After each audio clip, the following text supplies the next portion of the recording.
hombres luchadores, mujeres luchadoras por la libertad. Benjamín, gracias por la invitación. Es un privilegio estar en esta mañana y acompañarte, Margarita, en ser testigo de este reconocimiento. Este reconocimiento para nosotros nos marca cuál es el testimonio que tenemos que dar. Y tu vida, como la de Palazón y otros hombres aquí que han marcado la historia de nuestro país, nos dejan un legado que son sus vidas, sus testimonios, su lucha para transformar esta nación. Hoy, desde una posición un poco más compleja, nada menos que asumir un desafío muy grande. Cuando el presidente de la República me había asignado, me dijo que quería tener la posibilidad de hablar conmigo y echarme el desafío para asumir la cartera de la educación, lo primero que hice es venir a esta casa. No tenía que contarme, pero vine. Me senté ahí en su escritorio.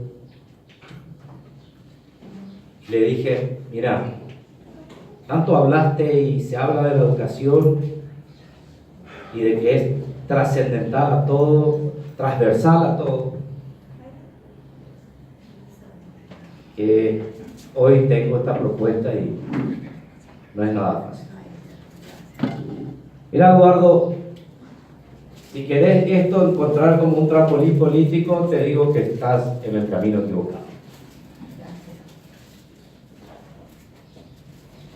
Porque no es lo mismo para otros ministros que por allí tuvieron la oportunidad de usar esto y sacar a candidaturas para la presidencia de la República o haber accedido a la presidencia. Pero conociéndote y que sos una persona que quiere transformar, y te veo así, la palabra que él usaba, un hombre muy místico, con mucha fe y con mucho amor. Yo creo que podés dejar un legado importante en esto, que no vas a ver sus frutos ahora. Ahora vas a recibir críticas, una sociedad muy impaciente por ver resultados, y este es un proceso. Quizás en 20 años vas a mirar, te vas a sentar en la sala de tu casa y vas a decir: alguna vez inicié ese proceso, o fui parte de esta transformación. Eso es lo que te espera si aceptas. Sí, pero no me decís nada. Después me estaba hablando de todos los datos de excluidos, que de 10 jóvenes, 6 están excluidos del sistema. Y le dije: pero cada vez me siento peor. Vos me estás angustiando. Yo vine aquí para que me motives a aceptar este desafío, pero estoy más angustiado y es como que tengo que correr. No corres. Esto es de valientes y demostrar tu valentía y aceptar. Entonces me fui a hacer. Y cuando te escuchaba, Margarita, hablar de las escuelas rurales, de los excluidos, tuve la posibilidad, la primera escuela que visité apenas asumí, fue en Orqueta, a pocos kilómetros donde está el FP. Una escuela donde esta era la altura del techo, hecha de terciadas, distintos tipos de techos, era a lo largo. Los niños todos descalzos.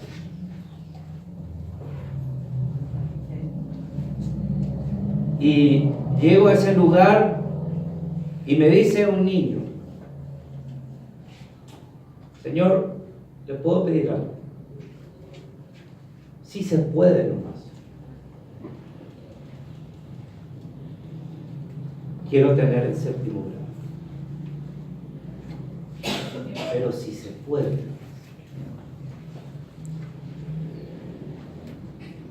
¿Cómo no vamos a hacer posible que eso sea una realidad para los excluidos? Y más aún cuando ingreso al aula y veo una alegría y colores en todas sus paredes. Veía, había unos carteles donde había rostros y tenían el nombre y la fecha de sus cumpleaños. Donde la caja que hoy se tira a la calle de manzana, ella reciclaba y apilaba y cambiaba de distintos colores, y ese era su lugar de archivos.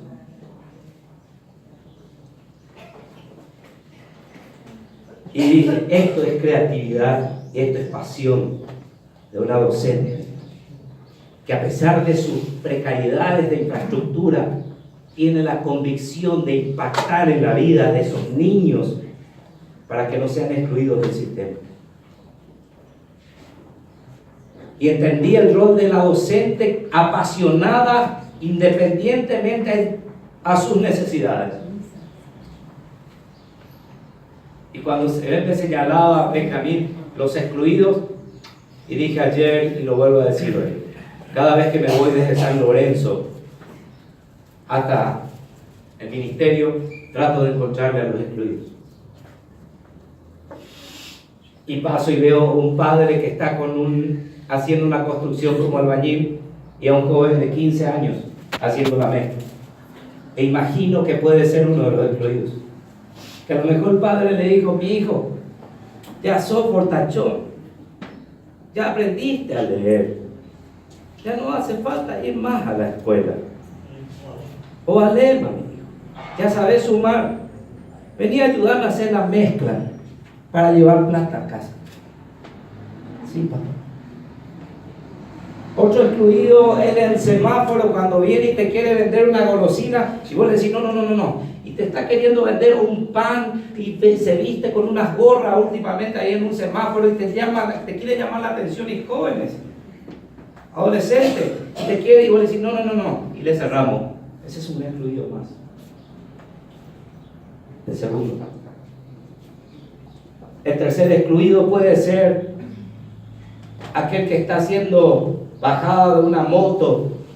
No vamos a justificar su delito, pero cuando operan la policía y le saca un celular porque le apretó a una niña en la esquina a otro hijo, y mirar y decir, ese es otro excluido. O los excluidos que están hoy encerrados en una penitenciaría de menores, cuyo porcentaje del 90% ya están en adicciones, y después van a salir y no hay un plan de recuperación y de reinserción a la sociedad, y ya salen con un agravado que es su condición de adicto, y sale y busca cubrir su adicción, desesperado, sin fuente de trabajo. ¿Y quiénes son las víctimas? Tus hijos y mis hijos. Otro excluido más del sistema que trato de encontrarme. Y ahí es donde ayer hicimos un llamado a la sociedad, donde decimos: señores, ¿se dan cuenta que no pueden estar como espectadores teniendo tantos excluidos? Porque tu familia puede estar en riesgo, tus hijos.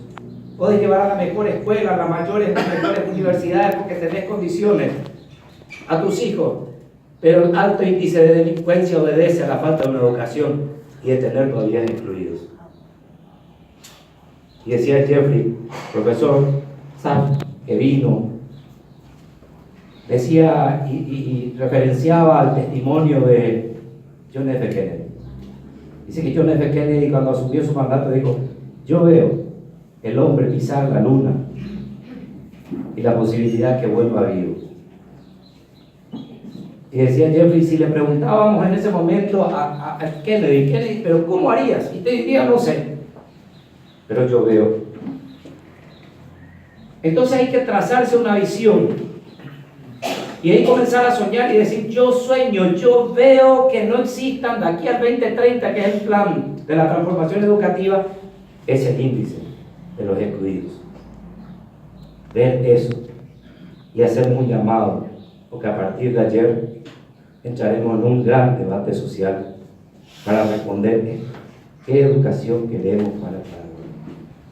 recorrer en foros, en todos los departamentos donde tienen que estar todos. No espectadores, mirando desde la gradería. Y cuando Jeffrey daba en el Banco Central del Paraguay el mensaje y hablaba de la educación, que es importante para desarrollar el Paraguay, entiendan eso, que la educación y la educación y la educación, y habló toda la noche. Cuando terminó el evento, me doy vuelta y me vinieron un grupo de empresarios y otros y me dijeron, ¿sabe qué? Te habló toda la noche. Y dije, ¿por qué? Y te echó la carga sobre tu espalda. La educación, y vos sos el responsable de que eso se transforme. Y le dije, una gran carga, es como 100 kilos sobre mi espalda que tengo que llevar. Pero no te quiero a vos como espectador para que me digas, allí a los 50 metros, este no aguanta. A los 75 vas a ver que sus piernas van a temblar. Y antes de completar los 100 metros va a tirar la carga. Va a decir, yo me libero y me convierto en un egoísta y en un espectador más. ¿Por qué no me